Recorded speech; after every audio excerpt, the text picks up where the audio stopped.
Pagar besi tinggi terlihat terpasang di sejumlah pusat perbelanjaan dan gedung perbankan sejak akhir Juli 2026.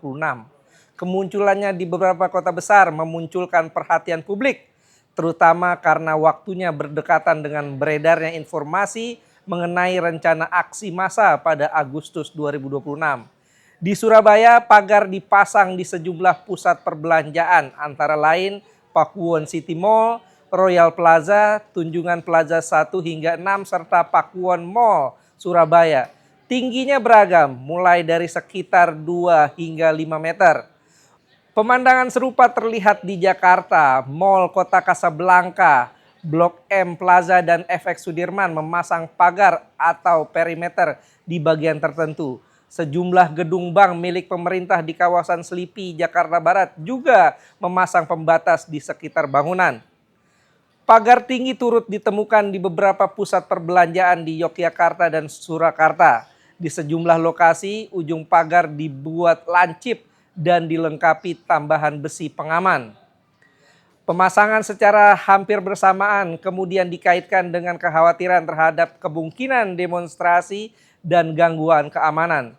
Sejumlah informasi mengenai jadwal aksi beredar melalui media sosial. Spekulasi tersebut juga dipengaruhi peristiwa pada Agustus 2025. Saat itu sejumlah pusat perbelanjaan sempat menghentikan operasional akibat demonstrasi yang berujung kericuhan di beberapa lokasi. Fasilitas umum mengalami kerusakan, sementara sejumlah warga menjadi korban luka dan meninggal dunia. Kerugian akibat kerusakan juga ditaksir mencapai miliaran rupiah.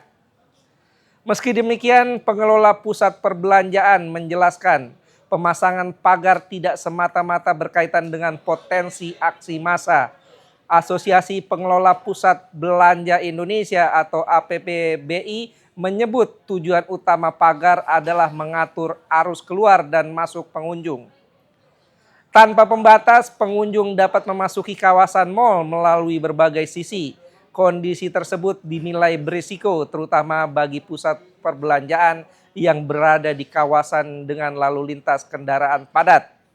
Pagar juga digunakan untuk memisahkan jalur pejalan kaki, kendaraan pribadi, transportasi daring, dan kendaraan pengiriman barang. Pengaturan tersebut membuat pengunjung hanya dapat keluar dan masuk melalui titik yang telah ditentukan. Kendaraan daring dan pengiriman juga dapat diarahkan menggunakan jalur khusus. APPBI menyebut perimeter sebenarnya bukan hal baru.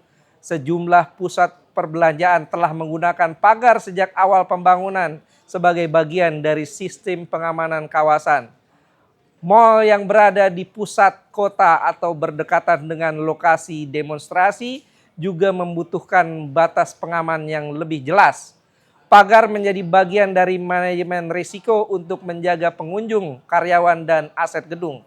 Himpunan Peritel dan Penyewa Pusat Perbelanjaan Indonesia atau HIPINDO menyampaikan penjelasan serupa. Pagar digunakan untuk menata jalur masuk dan keluar serta meningkatkan keamanan pengunjung. Pakuwon Group juga membantah pemasangan pagar di sejumlah mal miliknya dilakukan karena kondisi Indonesia yang sedang tidak aman. Pengelola menyebut pagar dibangun untuk menciptakan kawasan yang lebih teratur.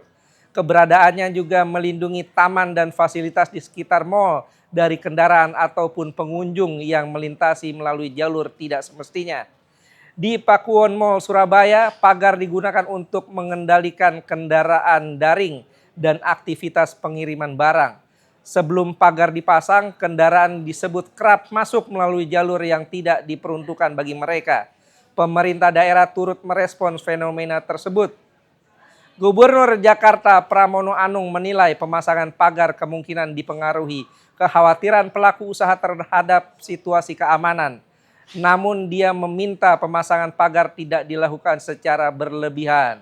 Yang kedua berkaitan dengan pemasangan pagar, saya juga mengamati mungkin bagian dari kekhawatiran, tetapi nanti pada saatnya pasti saya akan minta untuk pagar-pagar itu dilepas kembali. Karena kekhawatiran yang berlebihan juga tidak baik. Dan saya sebagai Gubernur Jakarta koordinasi dengan TNI, Polri, aparat penegak hukum lainnya, kami akan menjaga Jakarta. Mudah-mudahan Jakarta selalu aman, nyaman. Polda Metro Jaya juga menyatakan kondisi keamanan dan ketertiban masyarakat masih terkendali. Kepolisian belum menerima surat pemberitahuan mengenai rencana aksi besar di wilayah hukum Polda Metro Jaya.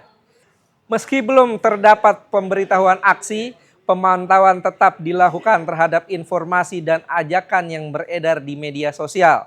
Terkait tentang pagar, dalam situasi Kamtibmas, sampai saat ini Polda Metro Jaya masih belum menerima surat pemberitahuan terkait tentang aksi yang ada. Tetapi tidak berhenti di situ, Polda Metro Jaya melalui Direktur Operasional tetap melakukan pemantauan secara dunia maya digital, itu melalui Dirresiber termasuk Dirreskrim Kita akan melihat flyer-flyer ataupun ajak-ajakan. Ini hanya sekedar lempar flyer atau memang akan ada gelombang aksi.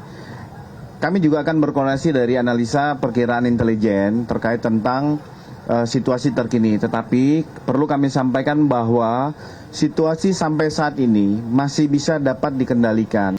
Direktorat Reserse Cyber Polda Metro Jaya telah membentuk tim preventive strike untuk mengantisipasi potensi kerusuhan dan menjaga keamanan. Tim tersebut juga memantau konten berkaitan dengan rencana aksi Agustus. Patroli juga dilakukan di Jakarta dan wilayah penyangga seperti Bekasi, Depok, dan Tangerang. Pemerintah pusat menyampaikan kondisi negara masih berjalan normal. Aktivitas masyarakat dan pusat perbelanjaan, perbankan, dan transportasi publik tetap berlangsung. Sampai saat ini tidak ada keterangan resmi mengenai ancaman khusus yang menyasar pusat perbelanjaan maupun gedung perbankan.